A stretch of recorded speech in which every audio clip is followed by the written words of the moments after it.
Hey guys, welcome to Chapter 8. Today we are going to be discussing the presidency of Thomas Jefferson and what happened in the time period from 1800 to about 1821. So we're going to cover a lot of history in this chapter. The good news is there's a couple of major high points to learn. The rest of it we're going to kind of gloss over, and that's just fine because there's a general common theme of this era, and really it's a theme of American history for a pretty long time. We're growing. What's happening? Well, we're just moving out west and slowly but surely building farms and building cities. Not the most exciting things to discuss in the U.S. history class, but that's what's going on. So we can forget about that. That's in the background. Meanwhile, we're going to settle on the bigger issues that are happening during this time period. Here is what we definitely need to make sure we understand by the end of this chapter. We're going to start by discussing Jeffersonianism. What the heck is that? I'm glad you asked. I'll tell you all about it in another slide. Versus this idea of federalism. And again, we'll talk about that in a minute. We're also going to look at the growth of the federal government, mainly by looking at Supreme Court rulings and how they influenced what this country looked like and how this country grew. Remember, one of the major issues that we have when we even form the United States is that we need to have a stronger federal government, but at the same time, we're also afraid of falling under another monarchy. And again, we'll get to all of that as we get there. You ready? You guys better stretch first because we're about to dive into some history. Here we go.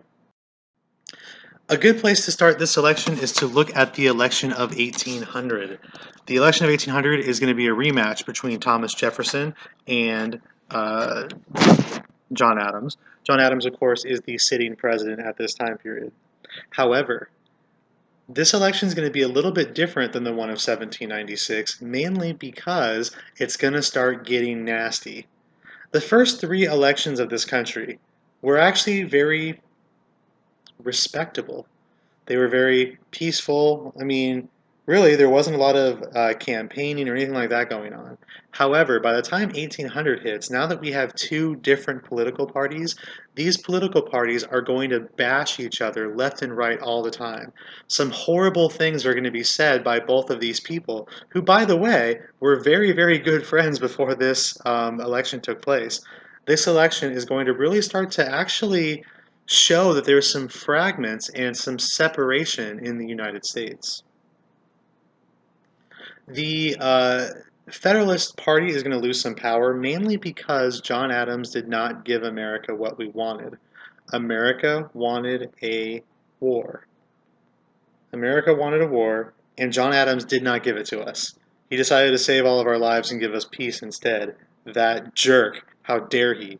So the American public is going to start to go away from the Federalist Party and start to really latch onto the ideals of Thomas Jefferson.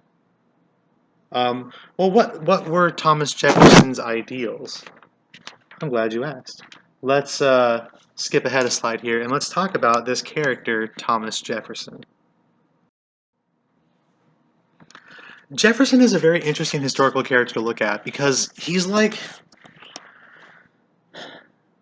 lot of contradictions. There's a lot of things about him that don't quite add up. He's also brilliant.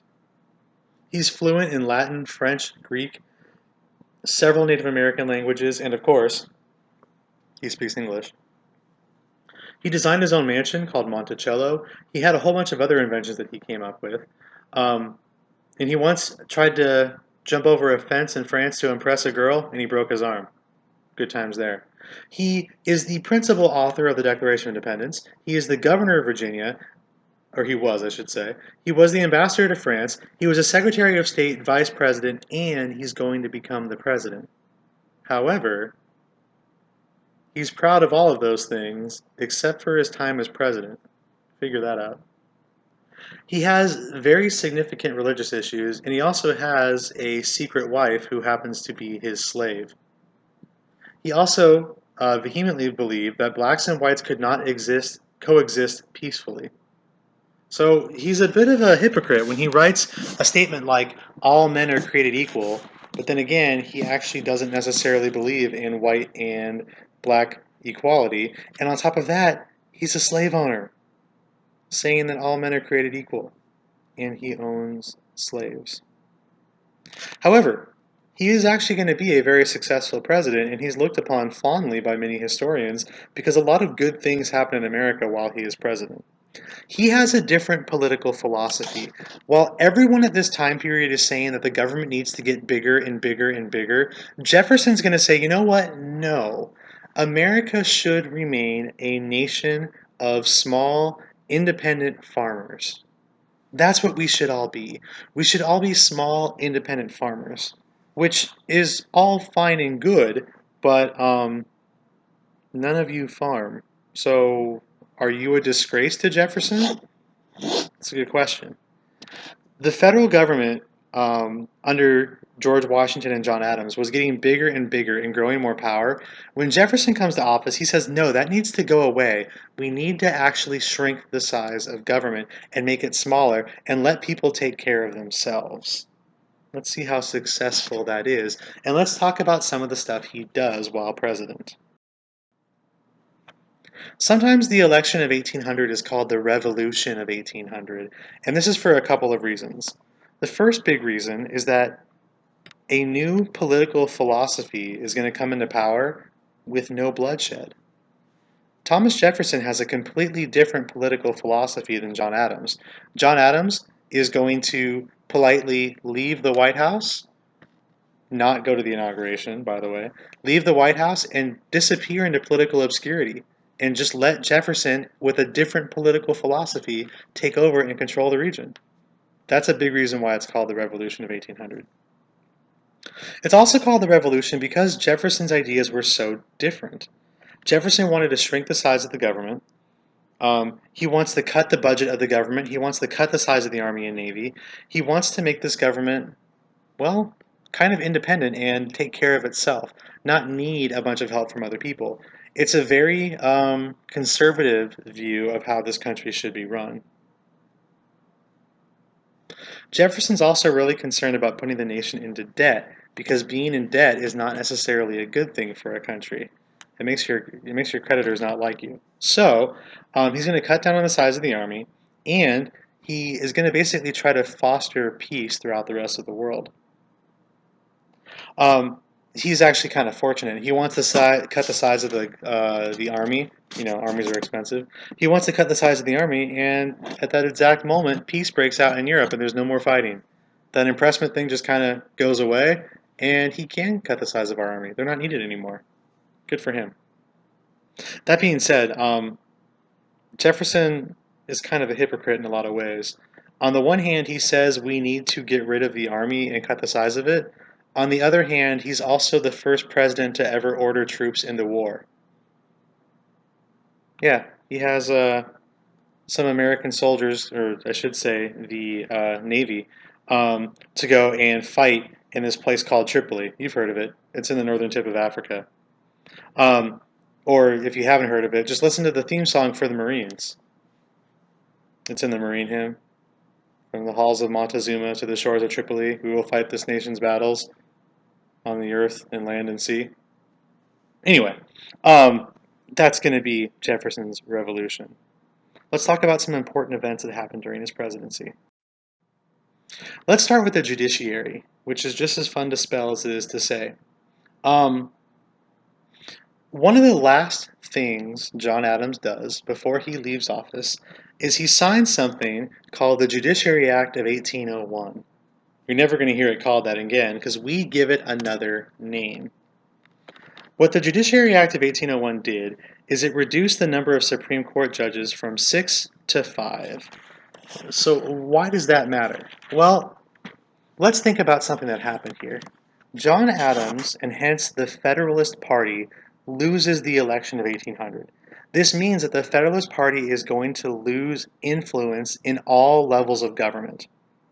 So, if you are John Adams, if you are a Federalist, what can you do before you leave office that's going to keep your political philosophy having some sort of power?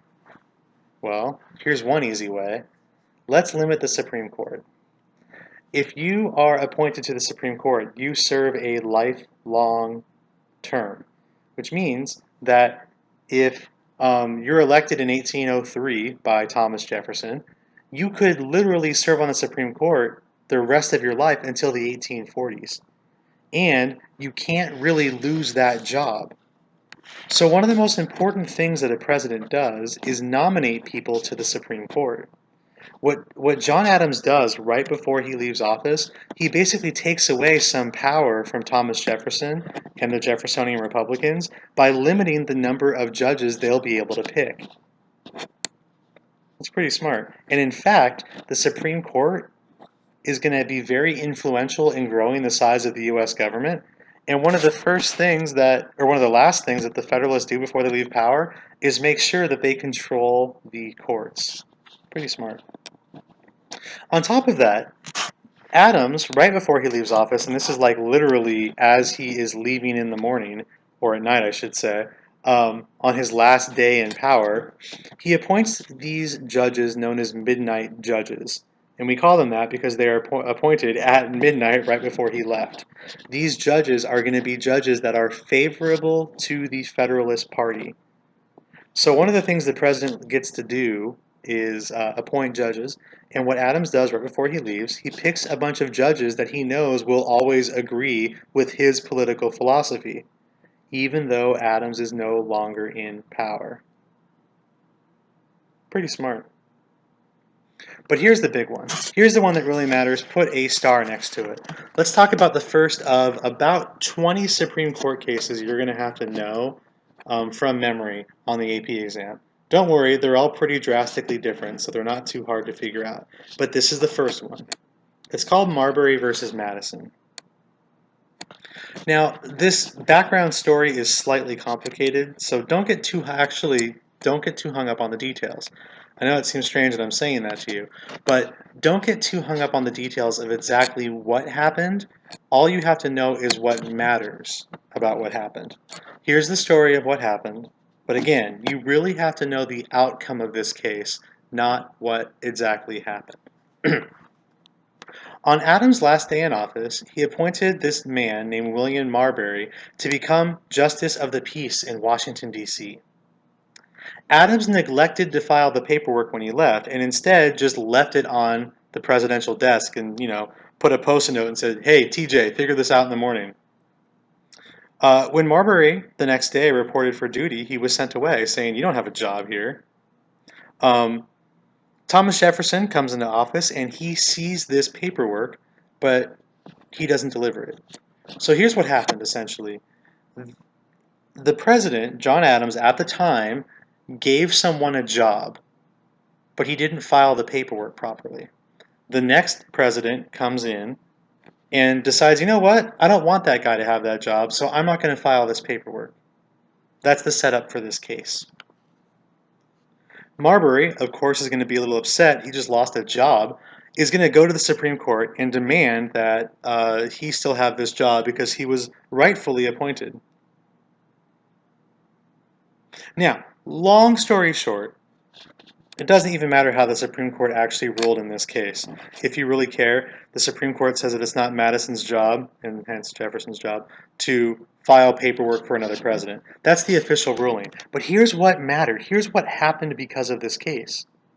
The Supreme Court looked at an action of the president and a law written by Congress and decided if they were constitutional. They decided if an act of the government was constitutional or not. They did and used this thing called judicial review. Does the Constitution say that the Supreme Court can do this? Not really. The Supreme Court decided that they have this power. The Supreme Court today can overlook any action of government and determine if it was constitutional or not. If the Supreme Court says the government does something that violates the Constitution, that thing goes away, even if there isn't a lawsuit brought forward. That is judicial review. This is the first expansion of government that we need to talk about in this chapter. How did the government get more powerful? Well, the government just decided, or I should say the Supreme Court, which is part of the government, decided that they have the power to overview every other branch in what they're doing and decide if it's constitutional. That's essentially what happened here. That's judicial review. Super important concept. Hope you got it. Before we talk about some more things that happened during Jefferson's presidency, let's talk about this election. Now, in this class, we will cover pretty much every presidential election all the way through. It's a good way to tell time in a history class. So some elections are more important than others. This is one of those elections that's not super important. Why is that? Well, because you've never heard of Thomas Pickney. You never heard of the Federalist. And you could tell from looking at this chart that Jefferson wins in a landslide. But something did happen here. In the election of 1800, Adams basically selected his vice president. The vice president was this dude named Aaron Burr. Well, you'll notice in this election that Thomas Jefferson's going to select a new vice president, a guy by the name of George Clinton. Not to be confused with George Clinton and the Parliament Funkadelic, which of course were a great funk band in the 60s, 70s, and 80s. Ask your parents, or grandparents, or ask someone. They were awesome. Anyway, so Thomas Jefferson's going to select a new vice president, and this is not going to be without its drama. What happened? Oh, one of the craziest stories in American history. Aaron Burr is going to be really upset. Now, you may have never heard of Aaron Burr unless you watched a milk commercial from the 1990s. Again, ask your parents. You've probably never heard of Aaron Burr, but see, that's a problem because Aaron Burr is actually going to be in the background for a lot of really important events in American history. In fact, he considered himself a founding father, but the rest of the world and the rest of the country, I should say, doesn't really see him that way. So, Aaron Burr has the same pedigree as the other founding fathers. He was just as integral to some of the most important events in American history, but you've never heard of him, and that bothers him. And it bothered him all the way back then. He thought he should be much better remembered and much more important than he really was. In fact, he thought he was next in line to be president after Thomas Jefferson, but he wasn't. So Aaron Burr is going to lose his mind. There's two ways that this happens. The first way Aaron Burr loses his mind is he decides that he wants to blame all of his misfortunes on this guy named Alexander Hamilton. Alexander Hamilton, of course, is going to be George Washington's BFF. Hamilton and Jefferson don't really get along, but that doesn't matter. For whatever reason, Aaron Burr decides he hates Alexander Hamilton, and he's going to challenge Alexander Hamilton to a duel. Now, I want you guys to realize how significant this is. These are the two people that everyone expects will be president at some point. Alexander Hamilton was the boy genius of America, and Aaron Burr was really another one of the founding fathers. And these two dudes are going to have a little discrepancy, and they're going to duke it out. And they're going to duke it out the only way that men do it, by pistols at dawn. Burr is going to challenge Hamilton to a duel.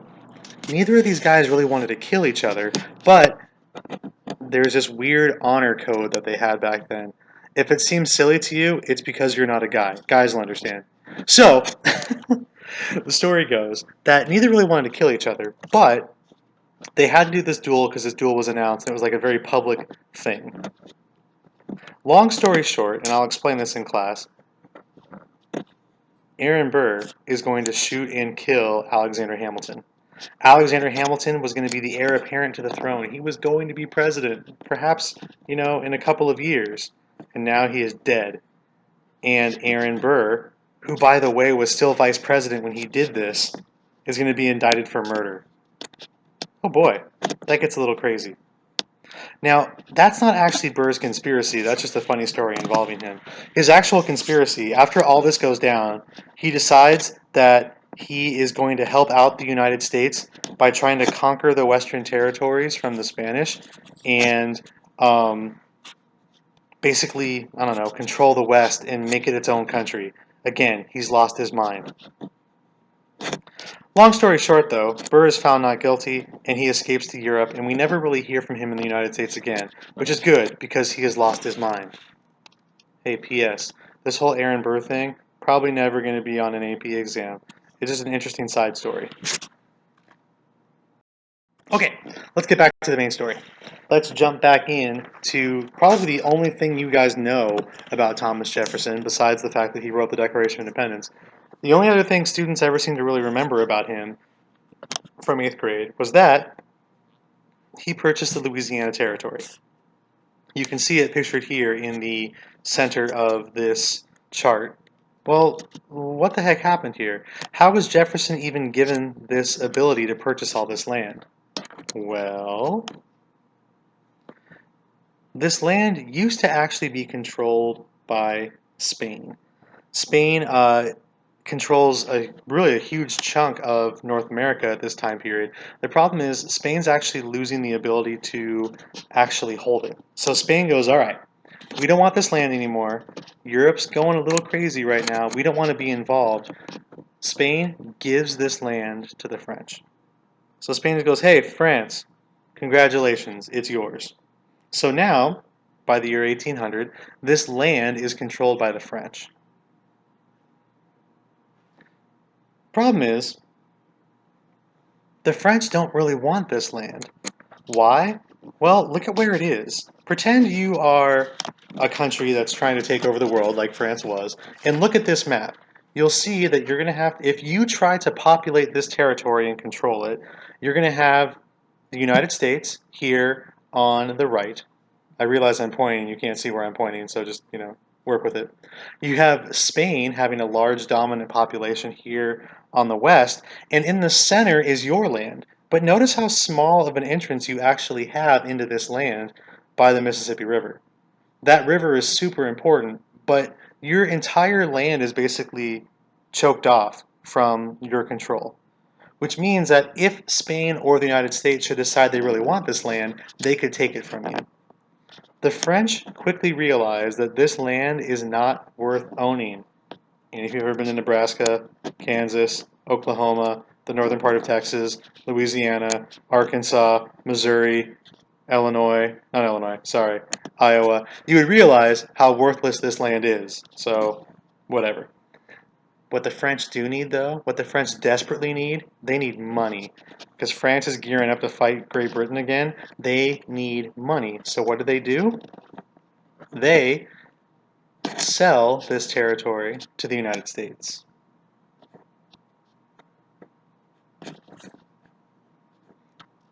Jefferson's going to send some politicians out to France to discuss buying this territory. But see, here's the problem. Does it say in the Constitution that the U.S. government can buy land from a foreign... Sorry, not even the U.S. government. That the President of the United States can buy land from a foreign country and expand the size of the United States without discussing it with Congress? No. There's nothing in the Constitution that says the President can just buy land and absorb it into the United States. But that's exactly what Jefferson does. Jefferson is going to buy this land for about $15 million. Do the math, it's going to end up being about 13.5 cents per acre and would literally double the size of the United States overnight and give us all this extra land. The problem is Jefferson is a strict constructionist, and this policy is not in the Constitution. Jefferson decided, okay, well, I can't really legally do this based on the Constitution, so let's just go ahead and use a loophole. Jefferson signs a treaty, a peace treaty with France, even though we're not fighting a war, and in that treaty he absorbs all this territory.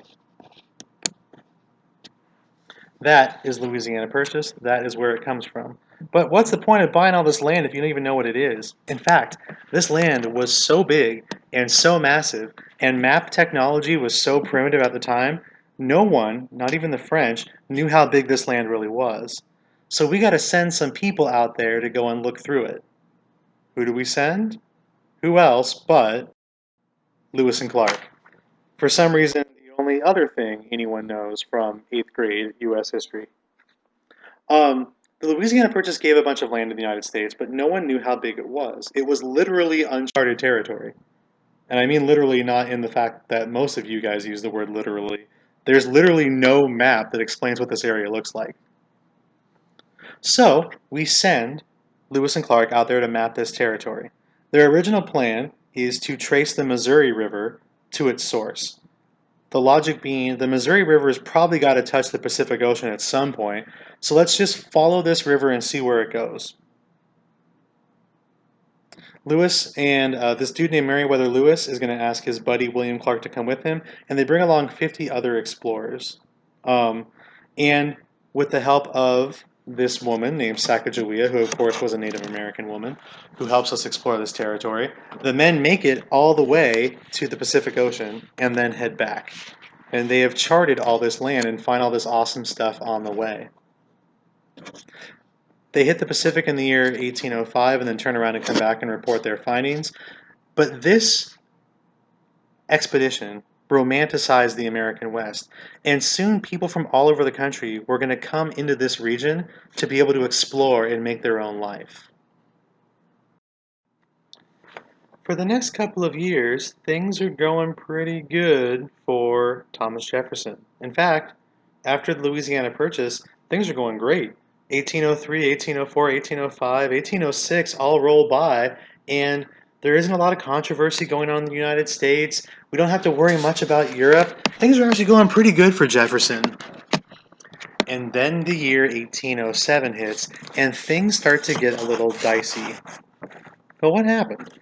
Well, in those intervening years, we haven't really had to worry much about Europe because Europe's been fighting themselves. While the United States is growing, expanding the size of our government, people are moving out westward and things are going like they're going. Meanwhile, in Europe, they're actually getting prepared for a pretty nasty war that's breaking out. Perhaps you've heard of this dude. His name doesn't come up often. He's pretty obscure in history. His name is Napoleon? Napoleon, right. Napoleon is starting to conquer Europe, and now France and England are at it again, and they're beating the crud out of each other. Normally, that's a good thing for the United States. We tend to make a lot of money when Europe fights each other, but there's one slight problem. The Europeans are doing that whole impressment thing again. Remember when we rolled all the way back in Chapter 7, we talked about Jay's Treaty, and the whole point was to try to make it so that way the Europeans would stop taking over American soldiers? Well, guess what? A couple years later, they're doing it again. And they're taking over American soldiers, American sailors at sea and forcing them to join their armies. That whole impressment thing is happening again. As you can guess, the United States is going to be a little upset with this. How many impressments am I talking about? Between the years 1803 and the year 1812, 6,000 U.S. citizens are going to be taken away and forced to join the British or the French navies. Is the United States going to be able to just sit back and be okay with this? No, of course not. We're going to have to step in and tell the Europeans that we don't want to be part of this game. If you guys are going to go ahead and fight each other, that's fine, but we are out. We want nothing to do with it. Leave us alone. How do we do that? We do it with money. It's called the Embargo Act of 1807. It basically literally says that a U.S. ship could not leave a U.S. port and enter a non-U.S. port. It's a fancy way of saying, hey, Great Britain, France, American ships are not going to leave the United States and sail to you anymore. If you want our stuff, you have to come here and get it. This act essentially stopped all import and exports, and it was designed to force Europe to recognize our neutrality. Unfortunately for us, it didn't work. Why? Well, South America goes, hey, Europe, we'll still trade with you. We'll still send our stuff to you. Buy stuff from us instead. Who cares about North America? The United States smells funny. So, Europe decides to trade with South America. And now, the U.S. economy is essentially in shambles. Our manufacturing halts. We basically have nothing else going on in this country to ship and trade with Europe. It's actually a really, really huge economic crisis. Things look really, really bad. And Jefferson decides it's time to retire. Things look really, really bad in this country. Not a good time to be in charge. A war might break out, the economy's in shambles. Jefferson's like, okay, well, I'm out. Good luck with that, guys.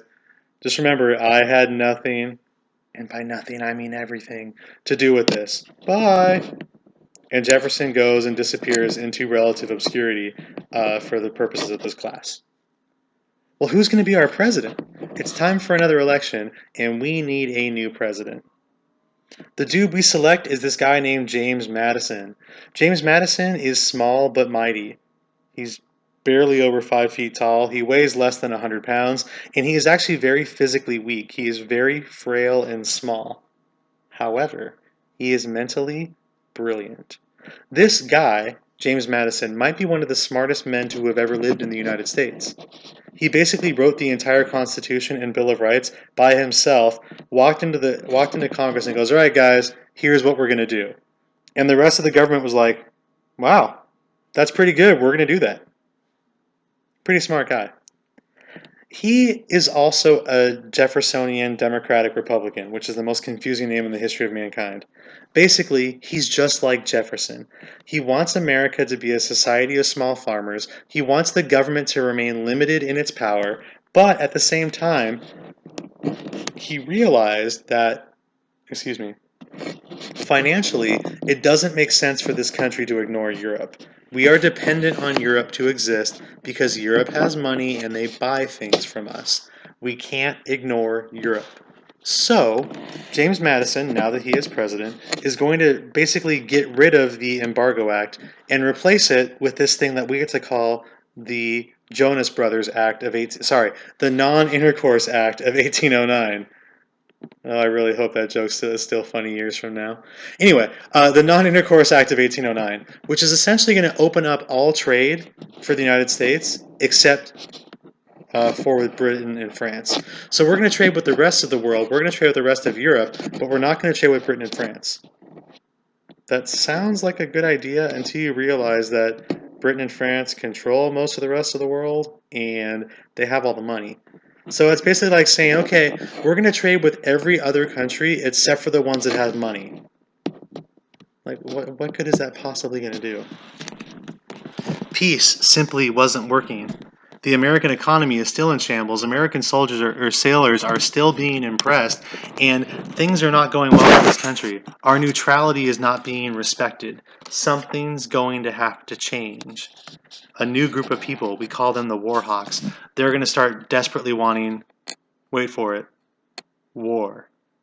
They are going to encourage the United States to go to war with France and Great Britain to stop this conflict and to stop this economic crisis once and for all. But do we go through with it? Does America actually go to war? Let's find out. I just went back and re-listened to the earlier start of this lecture, and I apologize for how terrible the audio quality is. I'm going to fix that for future chapters. Again, I apologize for how terrible it is, but deal with it, or you could just read the book in intense detail and read 2 other study books to go along with it and learn all this stuff on your own. Oh, and go to college for a couple years and take just deal with the bad audio. Okay, here we go. So if all that wasn't bad enough, if all that problem on the the shipping and the economic front wasn't enough, we're also having problems out west. Remember all that land we just recently acquired? Turns out there was somebody else living there the whole time besides the French. Silly us. Who would have thought that someone else that's already been in this land for 18,000 years would still be there once we bought it? Oh, Americans, you silly people. So we start moving out west and we run into Native Americans. And the Native Americans are like, yo, bros, you already told us to move out this far west. That way you could have the land you already have. Stop coming here. Stop taking more land. By the way, as an aside, I have road tripped all the way across this country. I have driven to all 50, well, take that back, I haven't driven to all 50 states, but I've been to all 50 states, and there's one thing that's really upsetting about this. One of the stories in U.S. history is that we force Native Americans off their land, and we take it and use it ourselves. But if you truly drive through the United States, you'll be amazed at just how empty most of this country is. So much of this land that has been taken from Native Americans is completely unused. Maybe we build an interstate through it, or maybe there is a highway through it. Maybe somewhere in the middle of nowhere there might be one farm. But so much of this land is misused and not even really used for any purpose. It's so frustrating to have to tell this story about land being taken away from Native Americans because it's not like we're even using it for anything. Our argument was that the Native Americans weren't using it for anything, but we aren't using it for any more than they were. A majority of this country is empty and barren, and it's so upsetting that I have to keep telling this story. Okay, I'm done ranting. Well, I'll take that back. I'll probably rant more in class about this, but I'm done for now. Anyway, we're starting to have some skirmishes between Native American tribes out west, and we have to find a way to stop these problems. We send this dude, perhaps you've heard of him. His name is William Henry Harrison, and if you haven't, don't worry, you will. We sent him over to basically discuss and to negotiate a treaty with the Native Americans in this region. It's called the Treaty of Fort Wayne. Essentially what happened here was that William Henry Harrison is essentially going to trick some Native Americans into making an agreement that pretty much all the Native Americans in this region had to agree with. It's like if I made a negotiation with the regular U.S. history kids, and then every history kid on campus had to take had to go with whatever the agreement was. Do you guys talk to the kids that are in the regular class? Probably not. Is it fair that you guys have to agree to something that you knew nothing about? No. But is that what's going to happen? Yeah. And that's the way we treat the Native Americans a lot.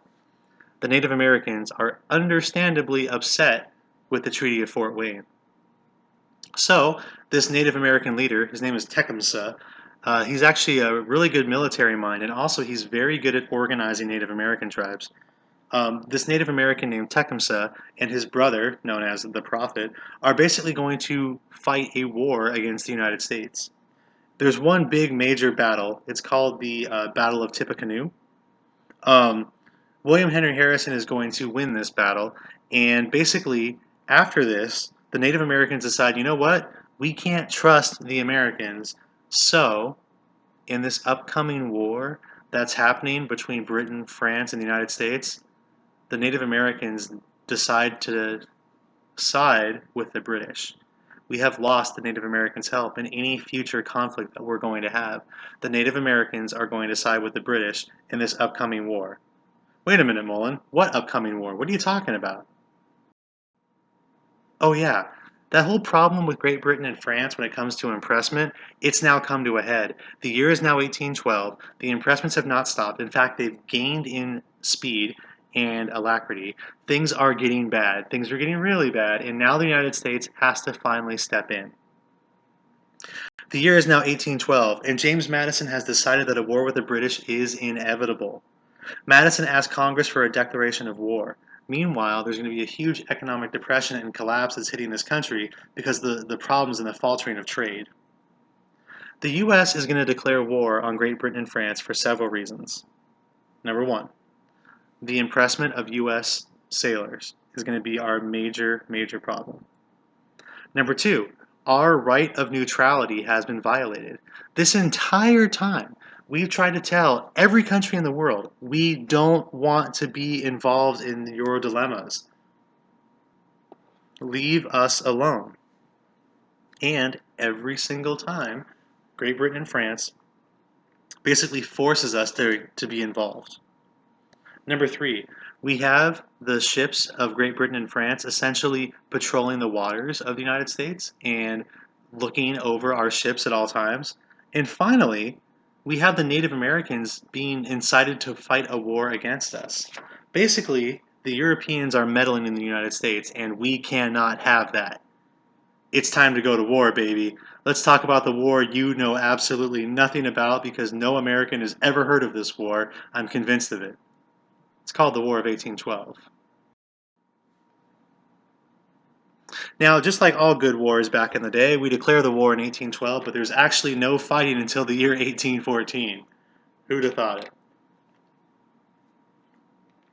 Turns out it takes a long time to prepare for war, especially if your country is so adamant about being neutral and being peaceful. Gearing up your military is actually a very long process for the United States. We declare war in 1812, but Great Britain and France don't even take it seriously. In fact, the French have their own problems, and they're essentially out of this war. This war is essentially the United States versus Great Britain, and we fight this war because we don't want to fight this war. I'll say it again. The United States fights a war with Great Britain. That way Great Britain can realize that we don't want to fight a war. History's a weird thing sometimes. Essentially, in a U.S. history class or in an AP U.S. history class, we don't have to concern ourselves with the actual battles themselves. In fact, really, this is a war that the United States pretty much loses. We try to invade Canada and we fail. The British take their navy and they blockade the United States, so we can't get any trade with any other countries. The Native Americans are actually defeating us left and right. The U.S. attempts to invade Canada 5 times during this war, and we are repelled all 5 times. To make matters worse, Napoleon, the dude that was controlling and causing all these problems in Europe, is going to abdicate the throne in 1814. And now the British are able to focus their entire military on us because they're not just using half their military to fight Napoleon. Oh man, this is not good. In fact, it gets so bad that the British actually push towards the White House, occupy it without even firing a shot.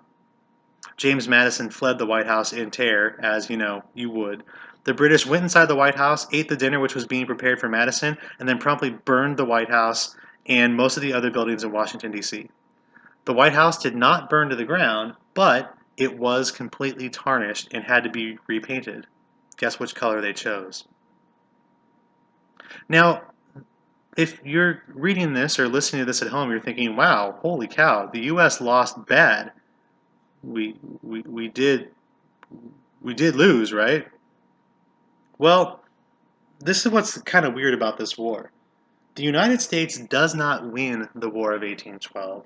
Instead, the British just kind of give up. Why? The British have been fighting for a long time. It's cost them a lot of money. They haven't really gained any actual land. Now, granted, they did get Washington, D.C., but the U.S. just kind of kept fighting sporadically. Does this story sound familiar? It's almost the exact same way the American Revolution ended. It's almost the exact same way the war in Iraq is basically going right now. All we had to do was just keep being annoying long enough, and the British just go, you know what, God, it's not worth the trouble anymore. Just do what you want. Leave me alone. We negotiated a treaty with the British known as the Treaty of Ghent. That's how you pronounce that. The British initially wanted land concessions from the United States, but the United States said no, and we had 2 last-minute victories that basically ensured that the British would actually have to take us seriously. We had one in the Great Lakes. Don't worry about it. You'll never hear about it again. We had another one in New Orleans. I'll tell you about it in a second.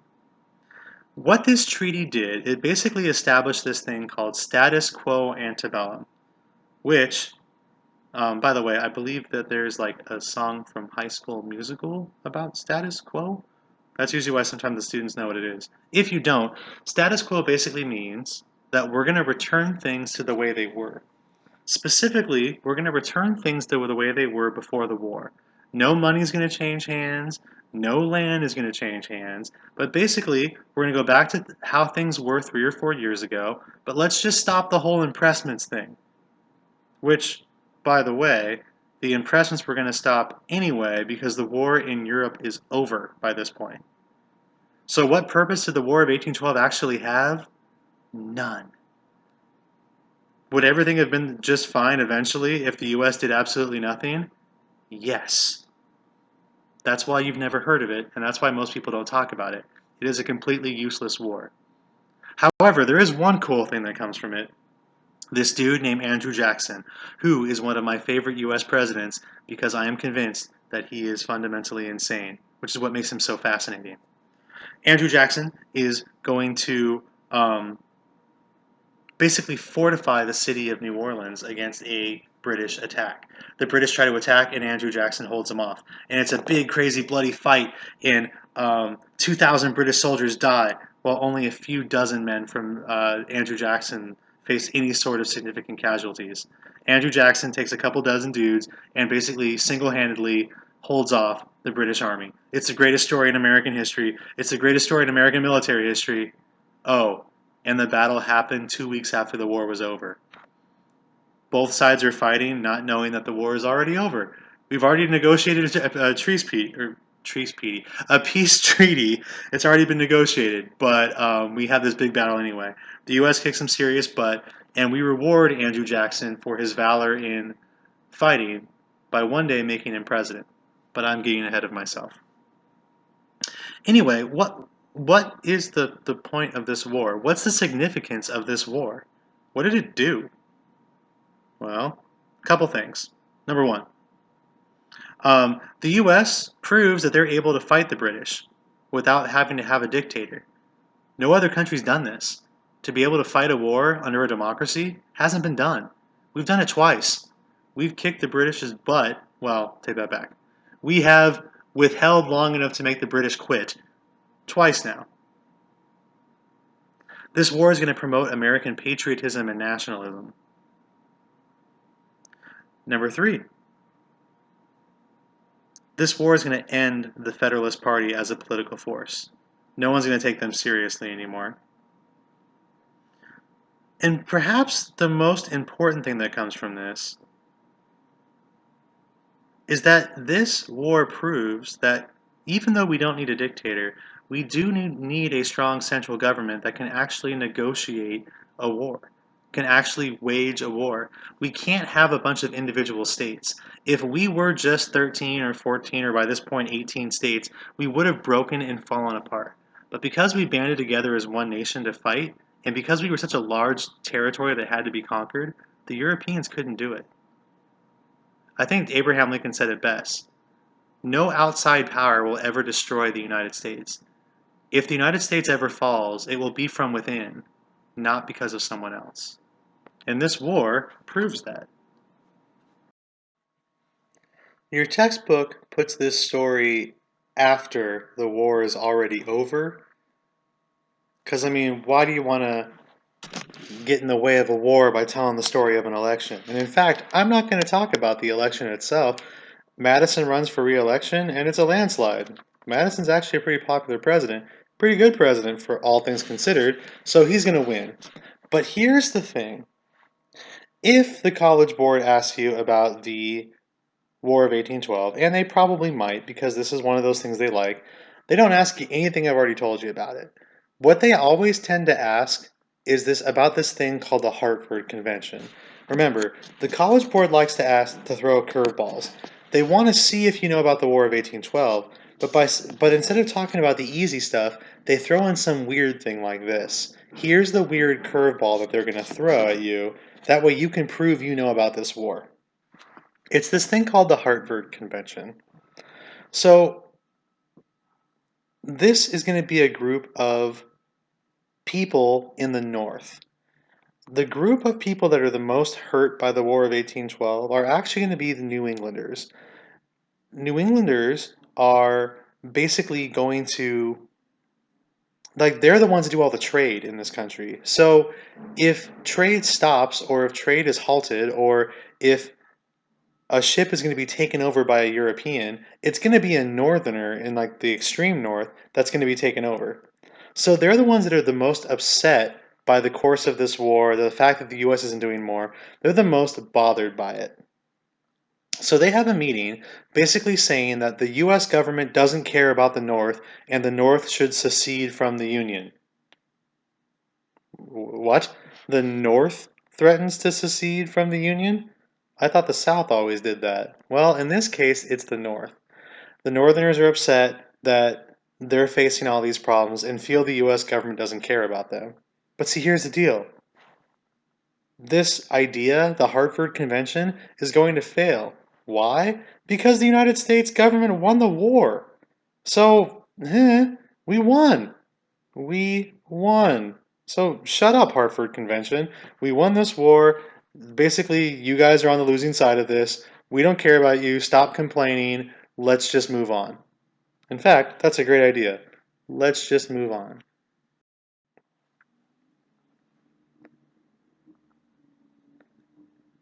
The election of 1816. James Madison has been president for 8 years. He decides it is time to retire and to ride off into the sunset. So he does, and he basically chooses his own successor. He chooses this dude named James Monroe. You've never heard of him, but the joke is that he has a big nose. I don't know, maybe because it just rhymes with Monroe. Either way, there he is. Monroe's going to win easily because there's really only one political party at this time period. Monroe is going to become president during this time period that we call the Era of Good Feelings. Why do we call it that? Well, we've just won a war. We don't need to worry about the British or the French getting involved in our business. We kicked some of the Native Americans' butts so we can move westward. There's no other political party. He's kind of going to be president during this era of like no political strife. It doesn't mean there aren't political things happening. It doesn't mean that his 8 years as president are inconsequential. Stuff does happen, but politically, there's only one political party. People seem to like him. He's a nice guy. He's a good president. There's only one political party, which has kind of merged the good ideas of the Federalists and the good ideas of the Republicans into one big giant party. This is a good time. It's a pretty good time to be president, pretty good time to be alive, so long as you don't need to see a doctor. That's why we give this era the era of good feelings. Sorry, that's why we give this era the name, the era of good feelings. So what happens during this time period that's significant to you? What do you have to know? I am glad you asked. One of the themes of this chapter has been about the expansion of the U.S. government, the expansion of the power of the federal government. Well, the first example we had of that was of Marbury versus Madison. Here comes another Supreme Court case that sounds almost the exact same, that's also going to expand the power of the U.S. government. Okay? This Supreme Court case expands the power of the U.S. government. Let's discuss how. The case is called McCulloch v. Maryland. Now, the question of this case is, can the state of Maryland tax the federal government? Specifically, the Bank of the United States. The Bank of the United States had a branch that existed in Maryland. Maryland wanted to tax it and use that tax money to build a road or something. So here's the question. The bank was chartered by the national government, but private citizens use it to make money. Can the state of Maryland tax the U.S. government? Here is what the Supreme Court says. No, the state of Maryland cannot tax the U.S. government. Why? The U.S. government is supreme. This Supreme Court ruling is going to severely limit the power of the states. It strictly stated that the federal government is more powerful than the states in any legal situation. There is no situation in which the states have more power than the federal government. The federal government has all of the power. This is going to shoot down the idea of the compact theory. This is going to shoot down the Virginia-Kentucky resolutions. This explicitly states that the U.S. government is more powerful than the states. The Supreme Court case of McCulloch v. Maryland. Let's talk about the Monroe Doctrine. What does Monroe do as president? Well, Monroe gets the credit for something that he didn't actually organize. The person that organized this is this dude named John Quincy Adams. We'll learn about him later. But Monroe gets the credit. So what's going on here? Let's talk about some treaties that are signed during Monroe's presidency. Monroe's foreign policy was dictated by a brilliant man named John Quincy Adams, the son of the second president of the United States, John Adams. He's going to negotiate a couple of different treaties that are really going to change what this nation looks like. First one is called the Rush-Bagot Treaty. Now, you may have noticed, if you look on this map, you'll see that between the United States and Canada, there are these 5 green holes between the U.S. and Canada. Green holes? No, they're blue. There are these 5 blue holes between the U.S. and Canada. What are those? Those are the Great Lakes. The Great Lakes of the United States. Can you name all 5? I'll wait. Good for you. Anyway, there was a big fight between who owned those lakes. Does the U.S. own them or does Canada? Essentially, what the Rush-Bagot Treaty stated was that the U.S. and Canada basically jointly own these Great Lakes, and that there should be no fighting on these lakes ever again. And hey, guess what? Because of the Rush-Bagot Treaty, there aren't any fighting. There isn't any fighting on the Great Lakes. I should really think about these lectures before I start recording them, but you know, what are you going to do? The next thing that John Quincy Adams negotiates, specifically with Great Britain, is the border between the U.S. and Canada. Turns out that border had never been properly established. So he basically worked with the British to establish this official permanent border. That's done in the Convention of 1818.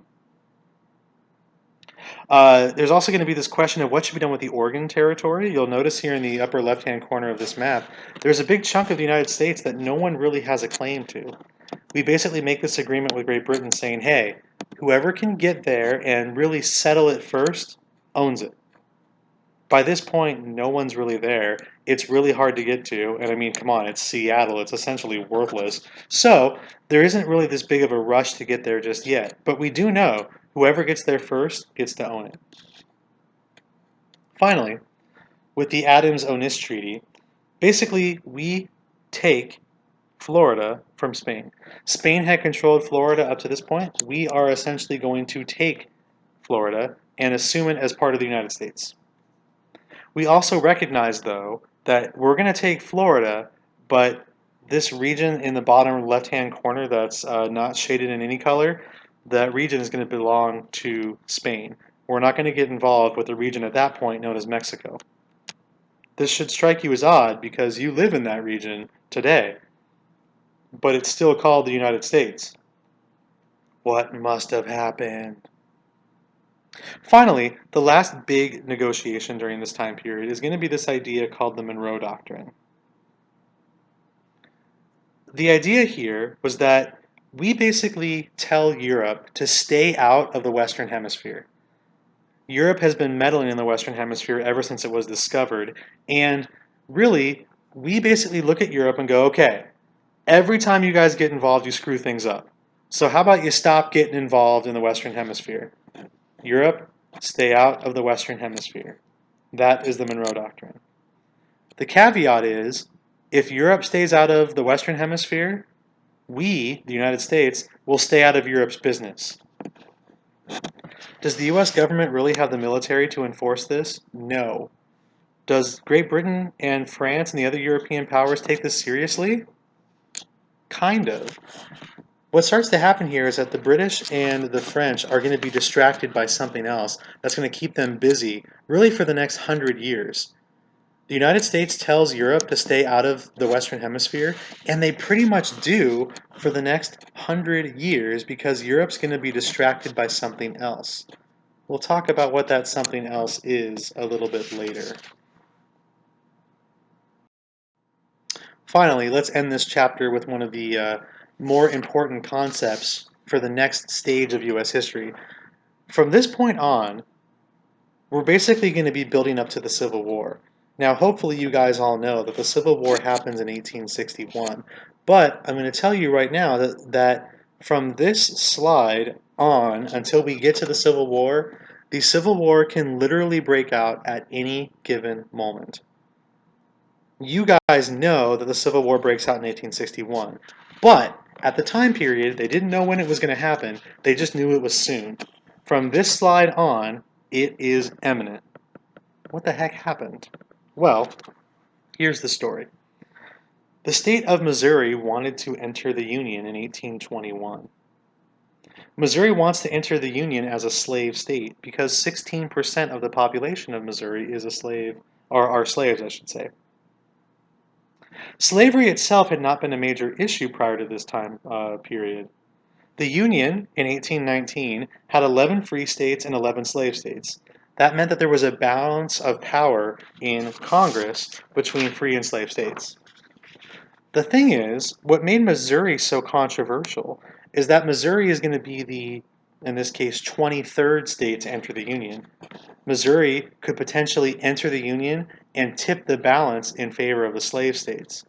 You'll also notice that if you look at where Missouri is, you'll see that Missouri is slightly ticking upwards, north, which means that slavery then might extend further northward, and that was something that the North was not happy with. If you look at where Missouri is, you'll realize that if slavery keeps going up north, the free states don't have as much territory to expand into, and the slave states are going to gain a lot more territory to expand into. This starts to freak out the North. They might actually lose control of this idea. There's also going to be a major difference at this time period between the North and the South. There's going to be what we call a sectional difference between the North and the South.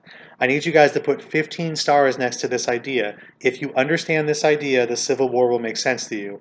If you don't understand this idea, the Civil War is going to come as a shock. Okay? There is a sectional difference between the North and the South, and this difference is over slavery. In the North, slavery is not necessary. In the North, they have a developed economy, they have an industrialized economy, they make products. In the South, they have a slave-based economy because they make cash crops that they export to the rest of the world. The North doesn't need slavery for their economy to exist. The South's entire economy is based off of slavery. Okay? There is a drastic difference between these two sections of the United States. I'll put it to you another way. You guys live in California, I'm assuming, unless I've magically changed states and decided to not remake this. You guys live in California. You know, they say this really weird word in Northern California that you don't really hear here in Southern California. And every time you hear it, you're like, oh man, those people got to be from the North. What weirdos. You know what word I'm talking about? It's hella. Hella. Oh, that's really hella awesome. Ugh. Whenever I hear that, I immediately think, oh, there's some weirdo from Northern California. That means that I know that there is a difference between someone that uses that word and someone that doesn't. In Northern California, they're all pot-smoking hippies that don't have an education and smell really bad and use dumb words like hella.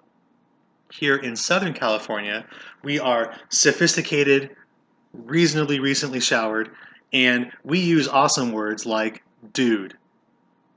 See the difference? There is a difference between our two regions, and you can tell just based on the words that we use.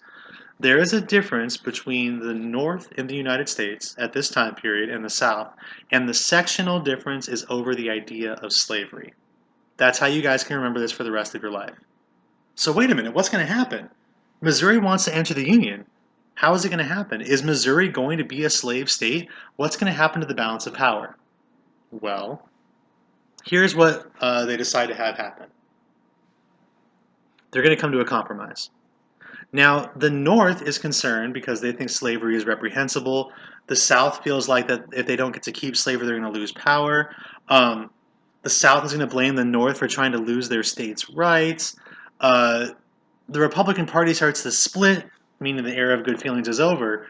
But what actually happens? The Civil War doesn't break out in 1821. There must be a compromise. Here it is. Missouri gets to enter the Union as a slave state, but at the same time, the state of Maine, which is hanging out up there in the north, gets to enter as a free state. This means that the balance of power is going to remain equal, 12 free states, 12 slave states. We also have this implication that as America spreads west, because we know we're going to spread west, as America spreads west, we will not have slavery north of what's called the Mason-Dixon line, or the 3630 line. So you'll notice that Missouri, at the bottom of it, where that big bold line is, if your state is beneath that line, you will be a slave state. If your state is above that line, you will be a free state. That's the idea of the Missouri Compromise. But see, look at what Missouri did. You ever wonder why Missouri has that little comma at the end of it? Why it has that little tail? That little tail puts part of Missouri beneath the Mason-Dixon line to guarantee that Missouri can keep slavery. That's where it comes from. And now you know. Now, this is a good compromise because no one's happy with it. The North doesn't like it, the South doesn't like it, and it postpones the actual problem. the actual problem and the disagreement over the necessity of slavery and its necessity moving west. From this moment on, the Civil War can break out at any given second. The question is, how long can we postpone the most disastrous event in U.S. history? You'll have to just wait and see and find out. I hope you guys learned something from this video lecture. Again, this is kind of thrown together over the summer. Sometimes I forget a couple of things. So make sure you guys are paying attention in class when we go over this for additional information. Have a great day. Good luck on your test.